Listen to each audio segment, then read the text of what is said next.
I've got a deep history in this country. I can tell you music's given me way more than just music. Singing at the Australian Open. Did you? My mouth was dry, my heart was shaking, I couldn't stand. I was like, oh my God.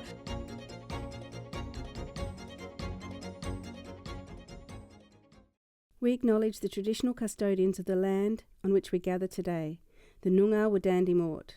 We pay our respects to their elders, past, present and emerging. Scratch the surface and everyone has a story. Welcome, Kaya, to the wisdom of women. Today's guest has had an incredible journey of love, heritage and passion for music. And it's a journey that shows that women have amazing journeys. Welcome to the studio, Billie Larkman. I'm very happy to have you here. Now, you are a woman with many talents and you were my music teacher and, dare I say, mentor. Welcome.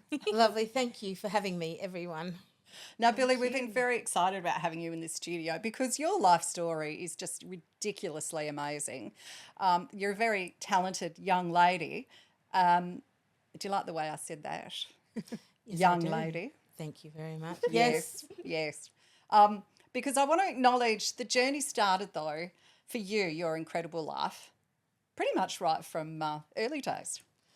Very early days, about almost 50 years ago, I was born. And I actually, at 3 weeks old, I was adopted into my family with my dad and my mum. Now, the story's pretty interesting because there were connections there before anyone ever knew it. Really? Okay, so I had a very happy childhood, apart from the fact that mum and dad separated when I was 18 months old. And we grew up with our dad. Now, he wasn't just a dad because he was a well-known figure right across Western Australia, wasn't he? Who was your father? Well, he was a well-known figure. So when I was adopted, my grandpa, he was the Premier of Western Australia in the year that I was adopted. Oh my goodness. wow. And so Dad was, of course, a Premier's son. And then he went on to become the Premier himself. So, So yeah. it was quite a rare situation or family It really to was. grow up in. I think it's an extraordinary situation, but it also involved extraordinary people. What sort of man makes a commitment to someone else's child who has been given up, or we can go into that later, is still their dad 50 years later? It shows an enormous capacity, doesn't it, to love? It absolutely does. And I think that's how he's lived his life and his work life, by that. Probably not, maybe not everyone would agree with that, but unless you know the person. Well, yeah, politics aside in that, as you say, if you recognise just the man and the family, it's quite extraordinary. Yeah, it is. It was extraordinary, and it's extraordinary in a number of different ways. So my mum and my dad, they adopted me. So Dad was Richard Court, my mum was Helen Morgan, and they still are. And my mum's parents were Roy and Barbara Dewar, and I was very, very close to them. Growing up, I spoke to them. Actually, when I left school, I spoke to them almost every single day until they died. Oh, beautiful. Which was in my 40s. So that's a really long time, and it was very silent when the phone call stopped. Yeah. But my grandma, Barbara, also known as Bubbles, she grew up in Katanning. Well, Elaine, my birth mother, she was from Katanning. So she grew up at, technically she was from Wagen, but her dad lived in Katanning all of his life. She grew up in the Marybank Mission. So she was separated from her parents at 3 months old. Yeah.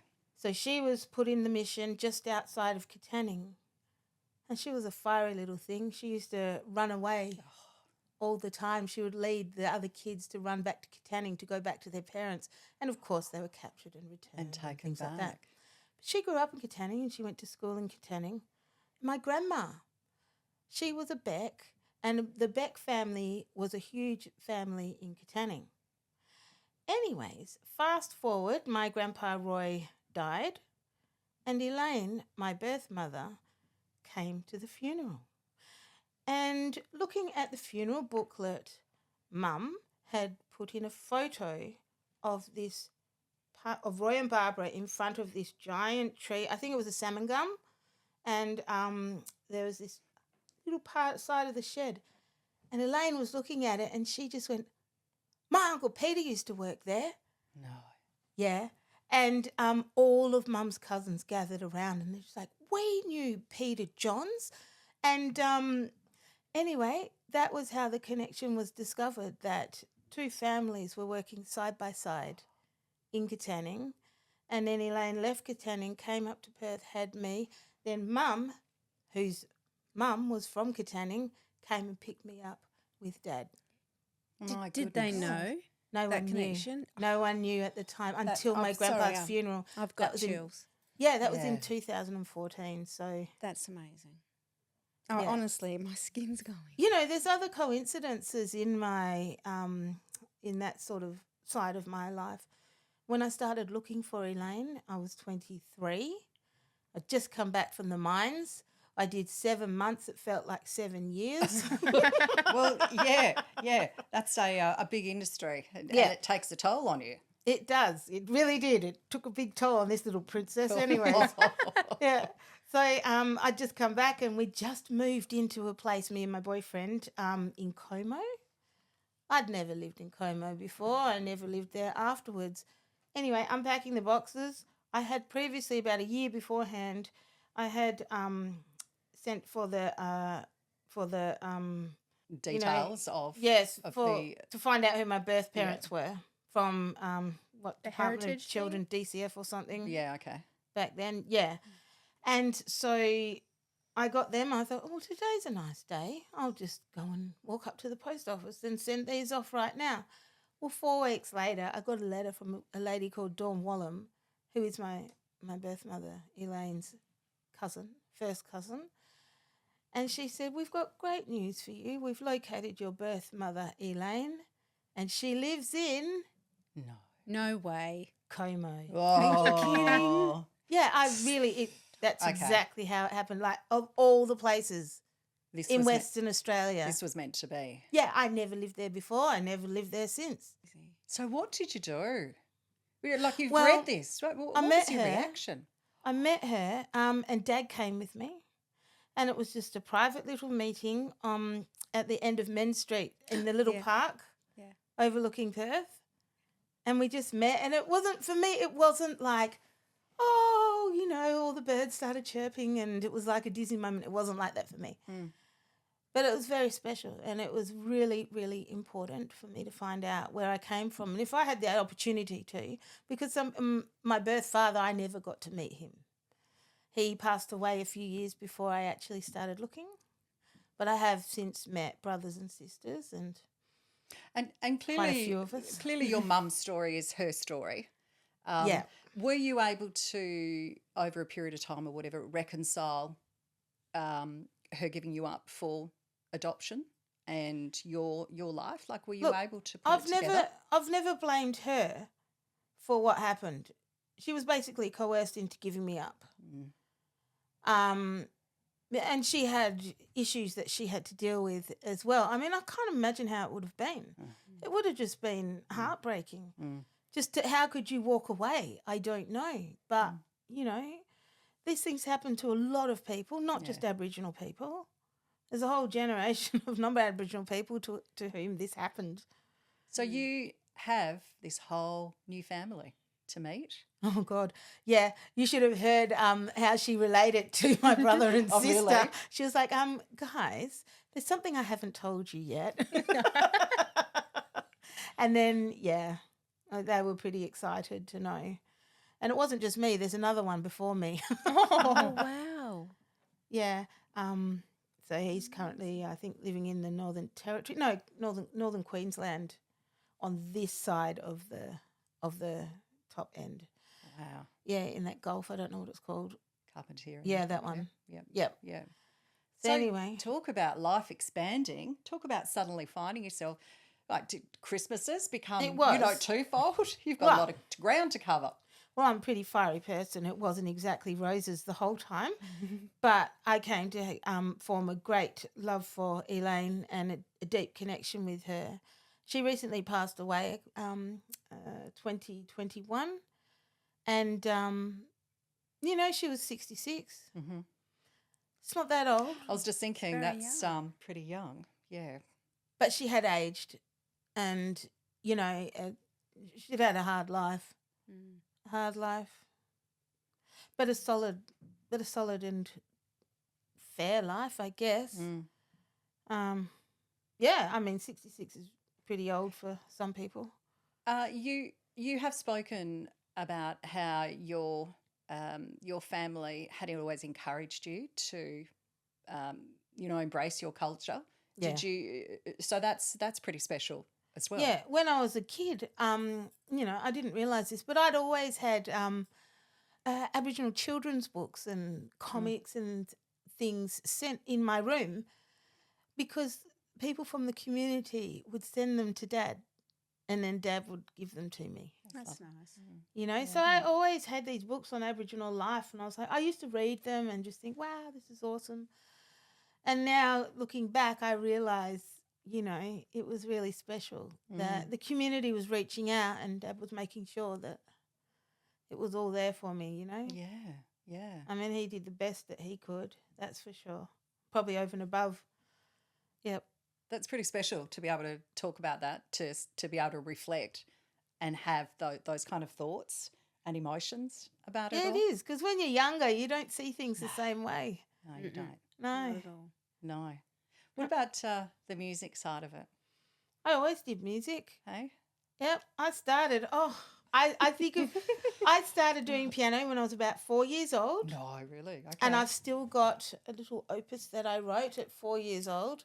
Oh my God. Do we need to get you to play that later on? That's so It'll get a keyboard gorgeous. out. We can sort that. It's a one-line melody. Oh, It's called the Elephant Song. Oh, stop it. I must have liked elephants or something. this is so good. Now, you've got a power pack voice as well. So were you the kid that had the hairbrush held up as the fake microphone and off you'd belt out I a don't know if tune? I had the microphone, but I used to. I've been told that I was probably the loudest kid. That I went to a place and he said, "Oh, I used to come over to your house when you were 2, and your brother was 6." So they used to hang out, and he said, "You were the loudest 2-year-old I've ever met." This was when I was like 38. Oh, that's so good. That's a long time. It's a big record. That is So, a big record. Good I on didn't- you. Yeah, I mean, I always sort of sung, but I was actually more of a piano player in my younger years. So I only started really singing. I was always in like choirs and things like that. But I only started really singing when I got into Whopper. So tell us about that, because you didn't go straight to Whopper, did you? No, Out of school? Like, I you had the went- little journey. I went straight into the public service. Oh, is that I because sat that's the what you public did? service test, and I got a first round offer. Thank you very much. Oh, done. Oh, we're impressed. I don't know. We're impressed, Billy. No, I mean, I was, I had other things on my mind when I was growing up. I couldn't have the full school experience. What do you mean by that? Other things on your mind? Do you mean you're a bit of a rat bag? Were you out and about? Like what was it? You can Or say just- what you like. Oh, that's the tea, she says as she sips it. Yeah, no, I just was more interested in other things, and I had other things to work through. Mm-hmm. Yep. So, school didn't come first. Fair enough, and it doesn't come first for a lot of us, really. Sometimes it's a No. longer journey to understand the benefits or to find your niche of what you do want to learn, isn't it? Find your Look, passion. And I just think I just take that into my own teaching practice. So I actually, I'm not too hard, and I don't know if everybody understands this, but I'm not always necessarily too hard on the kids who don't engage properly, don't engage fully. In my view, they could be dealing with things that no one else would ever know about and things that they should never be dealing with. You know what I mean? Yeah. Absolutely. Yeah. So they've got to have some good times at school, Yeah. Yeah, anyway. It's So, interesting you talk about that and your commitment to teaching, because as a mother, I noticed with my 3 children how much of an impact a teacher had on their lives. And I would know sometimes there might be a year where one of my sons got a teacher that he couldn't gel with. And I remember I had to have a conversation with him and say, you know what, sorry, but you've got to treat this like real life, because sometimes you're not going to gel with people and you're not going to be into it. You're going to have to work through it. Yeah, and then you on do. the other occasion, though, they'd have teachers that they would come home and just be, you could see their work ethic doubled. They loved it. They embraced that relationship. So I take my hats off to teachers that understand that connection is so important to the students, and it's not necessarily based around academic achievement. No. I've experienced the same, even in one student. Yeah, there you go. I've had some who just haven't done any work for 3 years, and then suddenly, bam, they gel Wow. and they click and they do stuff. Yeah. Yeah. Well, I know now. I can recall. Do you, Joe? Recall a teacher that you've had in high I've got school or something? and I've you got think, a teacher that I loved in year 12, my English teacher, and now she's up at the school, and she's relief English, I think, and she passes my son and she goes, "You look just like your mum. She was my favourite student." Don't tell your dad. Yeah. And yeah. Oh, I'm so- intrigued. Love it. Leanne Risdon. Oh, yeah, lovely. yeah, She is a lovely lady. Oh, I think she came to Newton Moore in her first year out, and I just loved her. But I liked all my teachers. They were pretty good. Yeah. I don't know. It's only a couple that stick in my mind as the teachers when I look back, and I think, no, they connected and they made me feel something special about the subject or about myself and what I wanted to do. Just give me a little boost to Yeah, get definitely. going. I liked pretty much all my You teachers. liked music, I'm not did you? surprised. Yeah. Oh, thunder. Oh, just to let you know, we are sitting in the studio recording on a blustery, stormy day, so you might hear occasional bit of thunder in the background or a bit of rain, but that's okay. Yeah. We march on. But so I think I enjoyed all my teachers, especially music. I had a lot of fun times in the music classroom and in band and everything. I enjoyed a lot of that. But I think I gel pretty well with teachers in general. Yeah. Oh, 'cause You're a very personable person. Thank you. Yeah. And the joy of music, though, because we've had ladies who have come in and spoken about their own journeys with music, and gee, it can be such a beautiful leveler and reacher, can't it? Emotionally, mentally, physically. It's just such a beautiful thing to have in your life. Well, most people like it. And the thing is that it's everywhere.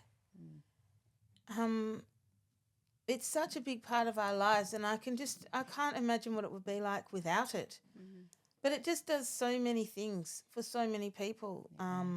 It can lift your mood. It can bring you back down to earth, calm you. Yeah. One of my favourite units that I do nowadays is year 8 chill out music. Oh, fabulous. And guess what? During that class, everyone's really chill. I wonder God. why. Yeah. I'm never changing that one. Achieved a result. Yeah. So you've gone into public service, though, and how long did you spend there before you then 3 changed? years. Right. So, yeah, I was in, it was a very highly illustrious job. I was in records. But one interesting thing about that job, It was one thing. I was, yes, there's all different types. I did find it quite interesting and enjoyable. However, one thing is that we had to do phone relief.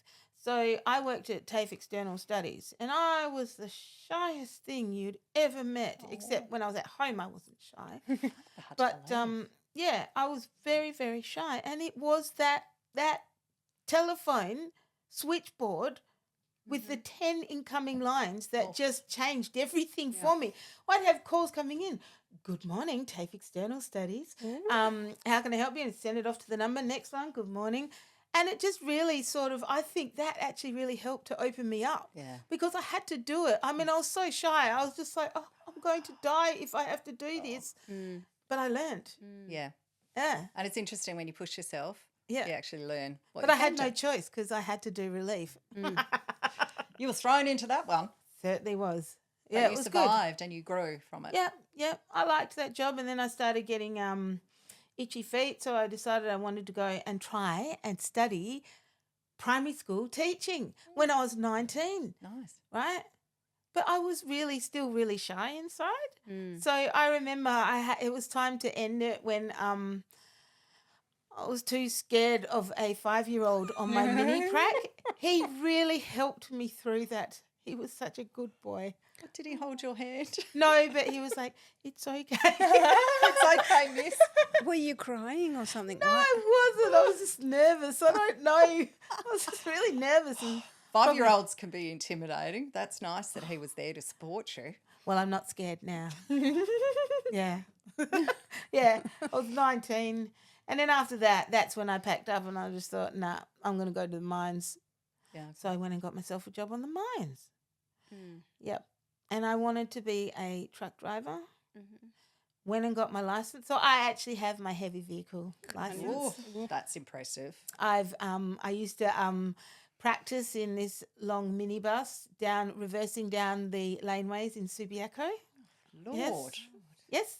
And I have driven a truck or bus about twice since I was about 21. But at least you can whip out your license if you're in I can. stuck in a And I yeah. did. One time I worked at this Aboriginal corporation and we got a trip up to the Pilbara and I drove everyone back from Millstream into Karratha. Oh, well done. Yeah, it was awesome. Yeah, That's and that was the amazing. last time. So FIFO life, you It wasn't FIFO. It was just That's why it felt like 7 Yeah. years. Jeez. Gotcha. Yeah, we had yeah. 12 days on and 2 days off. Wow. Oh, wow. Yeah, it That's was hard. hardcore. It was really hard, but fun, but hard. Yeah. Can't remember what I did after that. I think I did temping. So when did Yeah. you go to Whopper? 24. So what did you do to get into Whopper? Did you just decide that's where Well, I it want was to quite interesting because after I came back to the mines, I was like, well, I've got to get some work. So I did a lot of temping. And I think that helped too with my confidence. Yeah. Yeah. You got to learn really quickly there. Yep. And I did all right. I ended up working at Drake Australia for about 8 months or so. Yep. So I thought that was pretty good. Yeah, that goes beyond a temp position too. I though, know. doesn't it? It does. But I think my problem was that I got bogged down with getting jobs. So, you know, you do temping because you want to be a free spirit, but then people are like, do you want a job? And I'm just like, yes. Yeah. Okay. So, yeah, I ended up working at the Aboriginal Education Branch for a while. And then after that, that was with Ken Wyatt, who, he became, so I've known him for a very long time. Oh, wow. And then I used to work, that was in the education department, right, at Silver City. I used to, at lunchtimes, I used to go downstairs underneath the elevator and there was a little sunken area there. They had this electric keyboard there. I'll go down and just play the piano like Mozart and Beethoven in my choppy little way because Gee. I didn't practice enough. But I still you did still it. would have been impressive, I'm sure. I just can't believe I used to do that. Anyways, whatever. Anyway, that was my time there. Then after that, I actually went and worked at a place called Celebrate WA. Yep. Okay.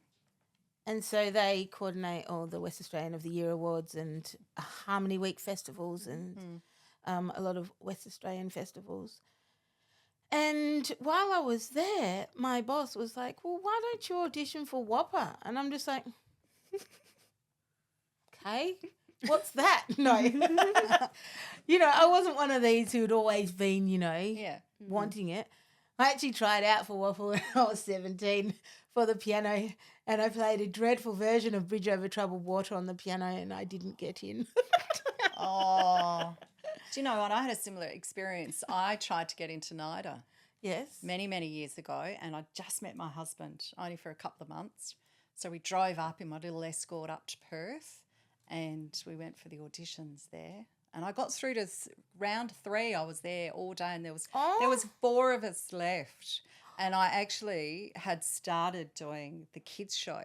So they kind of said to me, look, you're already in television. Oh. But look, come back next year. Yeah, sure. So I didn't get in. And I'm so upset about it because Kate Blanchett was in the year Your that I would have year. been in if I'd Oh gotten my into God. NIDA. I know, right? Anyway, there's my I missed out, yeah. So I feel your pain in Yes. going for Can something you imagine and those not doing nights? it. Those two out on the town? That'd be amazing. Kate and Shauna? Oh, Kate and I. Love it. Love it. Yeah, she seems like she's fun. Yep. Yeah, I reckon Anyways. she would be. Yeah. Yeah, anyways, I went back and I did get in the next time. But see, it all happened at Celebrate WA because their office was directly over the road from the concert hall.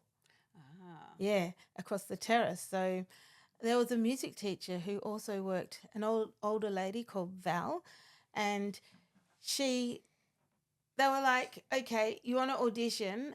Let's help you. And I was like, yeah, but my theory, I'm not really sure about my theory. Val took me across to the concert hall almost every day for a few weeks and brushed me up on my theory there was a grand piano in the foyer. Oh, my God. And they allowed us to do it. So I just sat there and just did my theory and I got in. Amazing. It was awesome. Oh. Actually, Mara got me to go over to I don't know if I should tell everybody this. We Well, can tell edit us and it. we can edit out later. if you Okay. don't want it. Well, they got me to go over to see the head of WAPA, and I ended up singing in his office, and I sang Whitney Houston, "I Will Always Love You" in his No office. way. Yeah, and he was like, "Oh, I'm sure you'll be fine," and I was like, "Oh, okay." Yeah. And clearly you um, were fine. Well, I didn't know. I didn't really know what it was all about anyway until probably after I finished. So you hit the notes? Yep. Oof. That is a song. Yeah. Wow. Oh my Yeah, I've God. always been a belter, I think. Actually, the first time I ever sung was at it was just before all of that stuff happened, and between 21 and 24. And my friend said, "Oh, look, she said, "Look, there's an ad for a pro-am production of Jesus Christ Superstar." And I was just like, "Oh, yeah, I'll just try that." Got in, right? And that was fun. But while I was there, one of the girls was like, because there were all these little whopper kids there and stuff. And she was just like, "Oh, there's a karaoke competition happening at Burswood." And I was like, "Oh, okay, I'll give that a go too." I really felt like I wanted to start to sing. I was going to say, you're throwing yourself out there. Oh, that's what I do. Love it. That's what I do. And then I go and coil up into a little ball and then I come back out and do it again. I'm still doing it. Anyways, I sung at this competition and, the first time I went to someone to have a lesson how to hold a microphone. I don't know if it was any good, but I did sing "I Will Always Love You" in the little cabaret room at where the casino is, and there was that little room on the edge. Off on the side. Yep. Yeah. Anyways, we sung in there and I came off the stage and I just curled up on the ground and I just wanted it to swallow me up. I was so traumatized by singing, but I won. Oh my God. So they said, get up off the floor. Yeah, well, Wow. I think a few of the girls, and I still know some of them, and they were just like, "Who is this?" I was like, "Oh, Who hello." invited her? So you blew them away. Yeah, but in my ignorance, right, for the final round, I didn't really practice properly. Okay, however, and so apparently I came fourth. Oh, What does that mean? out of. Oh, there's about 12 or something. But it's just like, that's pretty- 1, 2, 3, they mean something. Yeah. Yeah. But anyway, that's when I actually, I had my agency who I'm still with. The lady ran up, gave me their card, and I started singing anthems and getting gigs Yeah, right. from that point. I was so raw. So was it still terrifying every time someone would call, your agency would call up and say, you've got a gig? Like, would you be? In the beginning, yeah. You know, the first gig I ever did was for money, right? The opening of the Perth Glory match at what's now Nib Stadium, but it was in front of 25,000 people. What's your first gig? That was my first gig. Talk about starting small. I know. I do tend to work backwards, okay? Right now it's all winding up now. But yeah, never quite peaked, but started off pretty big. Wow. But no, I had everything. My mouth was dry. My heart was shaking. I couldn't stand. I was like, oh my God. Went out there, belted my guts out, came back and did the same as what I was doing before. But I was hooked. Insane. I was like, that's fun. So you're starting to do these gigs, paid gigs, while you were at Whopper? No, So that what was just happening at before. Okay, That was right, just right. before. In between finishing at the TAFE External Studies and starting at Whopper. Right. So about 3 years in between. So what was your experience like with Whopper? Yeah, it was good. It was good. Like I said, I didn't really know what was going on. So wait, just turn up and see I what just happens. turn up and yeah. So that was the first time I was at Whopper. And that was fun. It's like I always encourage kids, if they want to go and do it, the most important thing that you're going to get out of it isn't your education, though you will learn a heck of a lot from your teachers, because that's how it's done. You learn from the old guys. Yeah, But that's it. They'll show you. yeah. And then you put your own flavour in and off you go. But the most important thing is your connections that you're going to make. I always tell kids, set yourself up in what you want to be doing when you leave uni. Do it now. Yeah. Because I've seen, like, some kids, they'll just finish and they're just like, it's all finished now and I don't know anyone. Yeah. You know what I mean? And you're right, connections are so important. That's one way I've always worked in life as well. And if I see someone who's where I would like to be, I would actually get in contact with them and say, hey, love your work, Just go and really say hi. admire your job. Can Yeah. you help me out? Yeah, Could just you be my ask. mentor? Is there things that you can teach me? Yeah, so many people just, will say yes. You know? Yeah. Not many people want to gatekeep information in that area. People want to help No. and share and embrace and Yeah. Yeah, they do. I remember I asked someone to be my mentor for my final what do you call it? Exam? Assessment Recital. or- Recital. recital. Yeah. So we had to like write I think it was about 45 minutes worth of music. Oh, God. Man, that takes a long Wow. time. Yeah. That's a lot. Yeah. But now my mentor's doing some full feature films at the moment. Wow. I've met some wonderful people along the way. Really talented people. I just admire them so much. And it's just nice that I can go up and say hi. Yeah. You know? Yeah. You're right. So you do, how many years did you do at Whopper, that second? About Is it 3? 50. So I was there the first time for about 3 years, then I just gave up. And then I came back and I was like, I just got into a bit of a rut of just not doing much and what have you. And then I was like, I need to finish something. And that was suddenly became really important to me, finishing something. So I went to uni and I was just like, look, can I finish my course? And I was like, yeah. Okay, you're going to have to come in and do an audition and what have you, or I think theory test or something like that. So this is for teaching? No, this is for music. Oh, I for wanted to music? finish my degree. Okay. Well, I wasn't allowed to do that one, but I did a different one instead. So anyways, and I thought, well, I'll come in and I'll choose the Friday afternoon spot and I'm sure no one will be there. Well, I walk into the front foyer and there's like, oh, hi, Billy. I'm just like, oh, my It's red God. to crowd. I'm back. Here they are. They can't wait to listen. Yeah, I think it was their Christmas do or something. Of course it was. That's your luck, isn't it? Yes, it is, actually. Yeah. Anyway, though, you suck it up and Yeah. you did it. Yeah. I can tell you music's given me way more than just music. Mm. Do you know what I mean? Like, in music, like, you're learning to perform. And you can transfer those skills, those performance skills, anywhere. Into sport I mean, I used to play a lot of tennis when I was a kid. I was in the state team when I was 12. Oh, there's That's my my God. biggest claim to fame. there's another talent that we didn't know. Yeah. I don't know. You've got many claims to fame. I'm dying to get back to tennis, but because of my back and all that. Yep. Anyways, no, but you can use all of those different skills in different areas, like writing a song, right?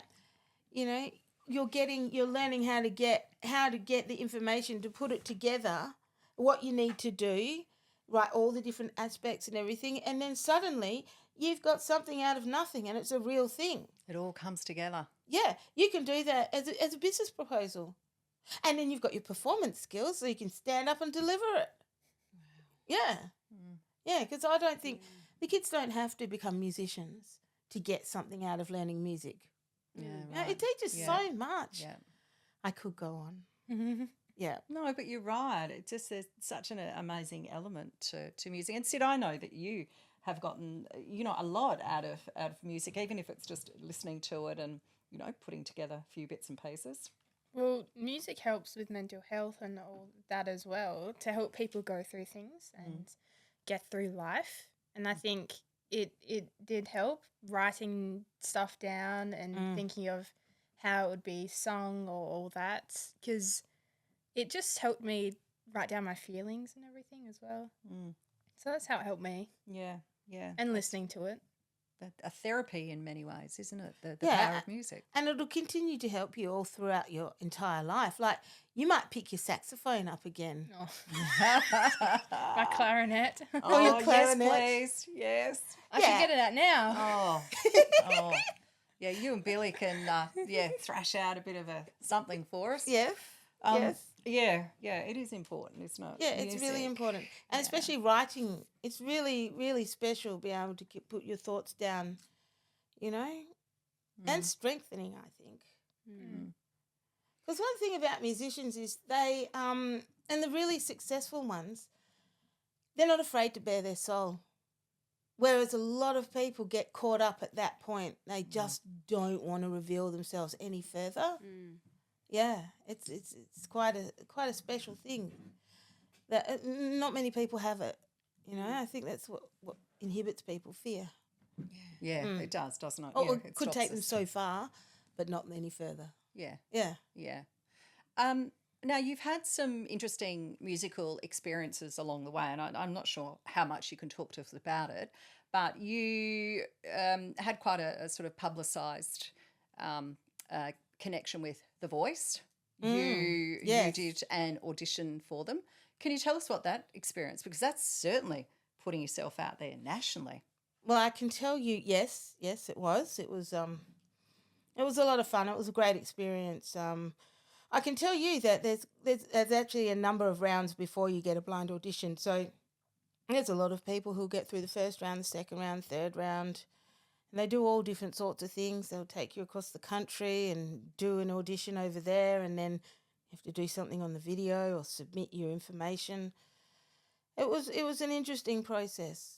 And I'm aware because of my background in television, but there's a lot of, as you talk about, pre-production, there's a lot of post-production as well that goes on. And Yes, there can there be is. some quite sort of manipulation of how people are presented. Were you comfortable with the whole process, with how you saw yourself perceived? What can you talk about? I was okay with that part of it. There were some things that I thought weren't okay.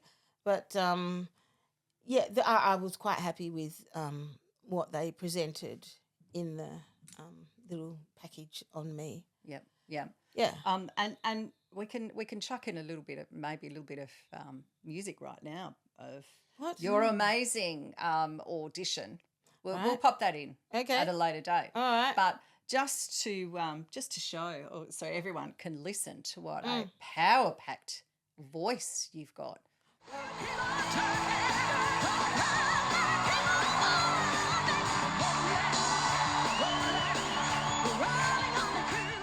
Well, I had a minute to showcase everything. So did you naturally just go straight to Tina Turner? What? I love Tina. Who doesn't? And not just for her extraordinary voice. also for her strong personality and. Oh, she's had an incredible history, hasn't she? As I far as just- a woman who's walked, a Yeah, journey. I feel that she didn't happen by accident. You know what I mean? So she was brought to the brink. She was left with nothing but 5 cents, literally nothing. And she just built herself back up from that. You almost can't go wrong once you've been there and you think you work out that that's what you want to do. You're going to do it. Yeah, So- there's a lot to admire about how she literally did just pull herself from an environment. Yeah, succeed. and she soared above everything. You know, yeah, just someone very much that I admire. Yeah, And there's a few out there. We love that about it, here in the WOW. I mean, we've had some incredible women that have come through the studio and have all, to a degree spoken about their own journeys, haven't we? And it's just incredible. There's so much to admire from women who have such incredible strength and resilience to just, and as you say, to soar from circumstances that can be quite difficult. I often look around and I just think, everyone's got a story. Everyone. Yeah. It's just fascinating. Yeah, it is, isn't it? Yeah, and it's sad because like a lot of people, there's so much bickering and arguing and fighting and putting each other down, but we've all got a story, I think that's people just make assumptions on someone else. In this they do. time, they don't really know, especially with social media. You only see a certain part of someone, and they could have this amazing story that you just don't know about. Yeah, that's so true. You get hate online, but it's like, you don't really know me. Well, the easiest thing you can do is just switch them off. Yeah, Yeah. that's right. Bye. That's what the block button is for. Bye-bye. Yeah. Thanks for nothing. What do you think is one of your most favourite performances or appearances? That's easy. Singing at the Australian Open. Oh Did my you? God. I'm a tennis nut. Yeah. Right? I think about it all the time. But getting to sing at Rod Laver Arena on that court. Oh my goodness, just being on the court, I would have been happy. But getting to sing as well, Wow. that was fantastic. What did you sing? I sang the anthem before Lena's final match. Before Lena's final match. They were going on about it this year, and I was just like sitting there watching the tennis, as I do. And then after about a couple of weeks, I was like, hang on a minute, I was there. I'd Amazing. forgotten. Yeah, that was just like the highlight. If I got to be an anthem singer, I want to reach the big ones. Yeah, and I have. I'm happy with that. I've always wanted to do the Waffle Grand. I've done the Waffle Grand Final quite a few times. I'd like to do the AFL Grand Final. Yeah. However, All right, if the AFL's listening, please make that happen. oh, well, maybe this will make me famous enough to do it. Never know. Who Gotta talk knows? to Jan Cooper on that one, yeah. Oh, yeah. We'll hook you up with Jan Cooper. I'll do it. Yeah, all right. We'll let If her they know. need someone, but I'm not famous enough, I don't think. How do you feel when you're in front of 10, 20,000 people? How does it feel? What goes through your mind and the emotions in your body? I love it. I'm quite confident that I know what to do. I've done it a few times. I just love it. There's of course you get nerves and like my body goes into a certain different zone. I think every performer does. The show's about to start. It's like, don't talk to me. Just I'm gonna do my thing. I'll talk to you afterwards. Right. I probably won't stop. But just before I get very focused and I rehearse a lot. So especially since my first little episode way back then when I came forth. Anyways, so I actually do rehearse a lot. So I've sung the anthem a lot of times, but every time I get a gig, I'm back there because it's not about, you've got to refresh that you know it. And also all your physical in your voice and things like that. You've just got to be prepared always. Never take anything for. Every time I haven't practiced, Oh, Murphy's Law. it's just a disaster. Oh, But it's not even that. Like, you have to do a sound check and that sort of thing. That's not about whether you can sing. That's about getting used to all the equipment and gear that's out there and being in a different environment every time. Yeah. Usually your foldback's going to fail, isn't it? yeah, Murphy's. That's right. Yep. I've got another pen here. Where do you see yourself in, I don't know, another 2, 5, 10 years with your music? I mean, do you have something that you want to achieve still?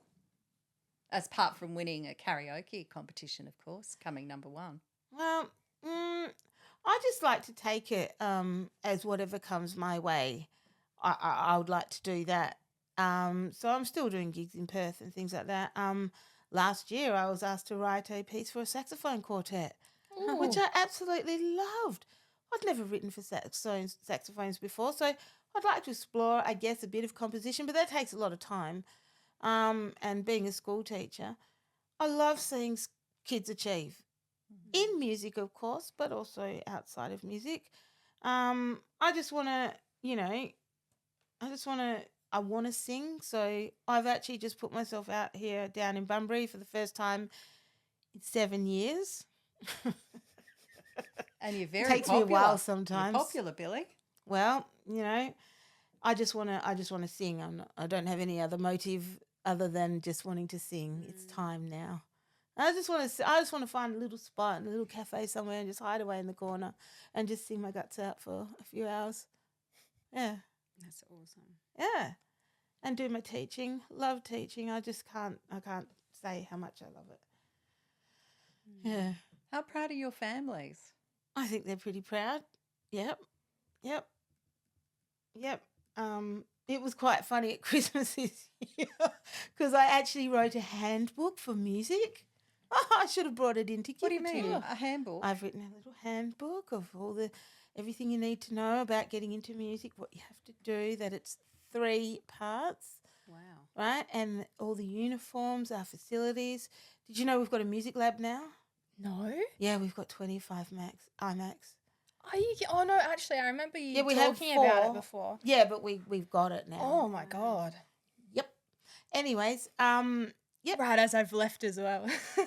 it always happens. They got our new we got our new hall the year after we left. So Do you think enough is put into the benefits, the power of music and everything that it brings within the education system? Putting you on the spot here. I think it could be better, but it could also be worse. I mean, there could be no music anywhere. You know what I'm saying? Yeah. So of course it could be better. It'll be really lovely. It'll be living the dream if everyone at school was just like, oh, yeah, we've got to do music. It's so important. Yeah. And I think intrinsically everybody knows that. Yeah, me too. You just think back into like the 17th century and 18th century. Everyone learnt a musical instrument. They learnt the piano and they learnt to sing. So In refined life. But they obviously saw some value in that. Well, as you say, because it goes beyond just singing and playing. There's just so many more levels to it. Yeah. Anyways. What were you going to say about Christmas? Oh, yeah, Christmas. Dad, yes, he's very proud because he pulled out the handbook and passed it around the table and said, Billy wrote this. Aww. I was like, what, are you kidding me? You brought my handbook to Christmas. That's so You got to give us a cute. copy. I will. That's adorable. Not a problem. That is very sweet. It is nice, isn't it? Oh, that's lovely that to have support of family as well. It is very nice. Yeah. Sure, a little embarrassing as well. Oh. He's been down a few times too. He's come to school for a couple of things. We had some Japanese visitors come and he came and did the welcome. Oh, beautiful. Yeah, it was very nice. Anyways. How's your journey gone in embracing your culture, inherently? It's for me it's and I was going to tell you this anyway. It's helped me to learn about who I actually am. It's helped me to not worry about things that, I'm not like everybody else. I've got a deep history in this country. And I feel that intrinsically. It's very deeply ingrained in me. I think, when Dad met Elaine, a lot of questions were answered. Mm-hmm. Yeah. Because if you met Elaine, she was she was like me, but herself.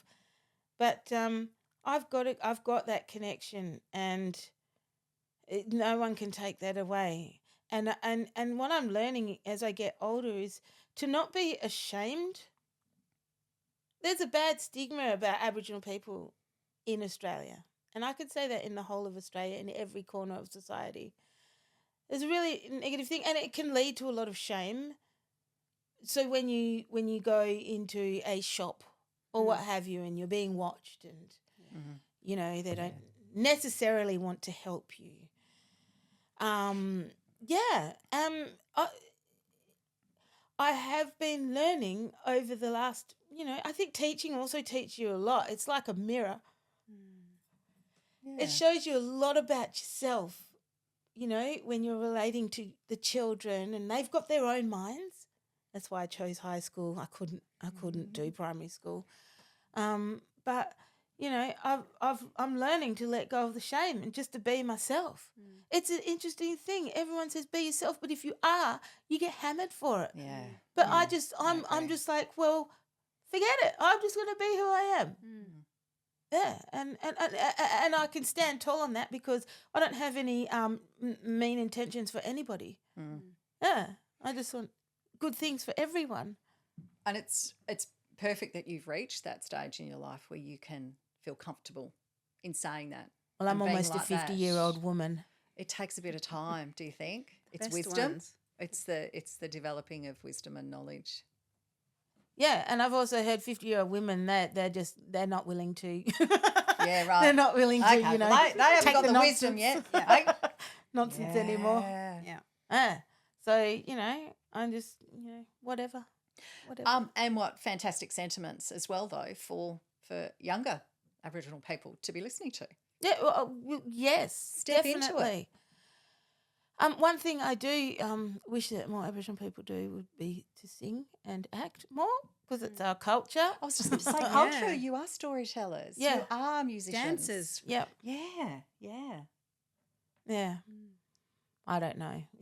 It'll happen when it's ready to happen, Yeah. I guess. Yeah, but that's like, for every young person. It's awesome. Mm. Do you have words of wisdom or a quote or something that helps you, or something you'd like to pass on? Yeah, well, what keeps me on an even keel is that, people say don't focus on the past and everything, but I say, you know what? You've got to look back and see how far you've come. You're here now. Look what you got through. Don't give up now. Yeah, that's amazing. I think I've learned that as well with the journey I've been on. I need to look back and think, Yeah. well, I've come a long way. Yeah, you recognise And those I've little been through a lot, milestones. yeah. Give yourself some credit. Yeah. Yeah. Thank you for coming on. Thank you for having me. Now, if you have been affected by the topics discussed in this conversation, we will leave links below and links for information that if Billie wants to have links for. And thank you for coming on. Thank you. Thank you for having me. Loved having you, Billie. It was awesome. Thanks. And always remember, Every day. You are remarkable.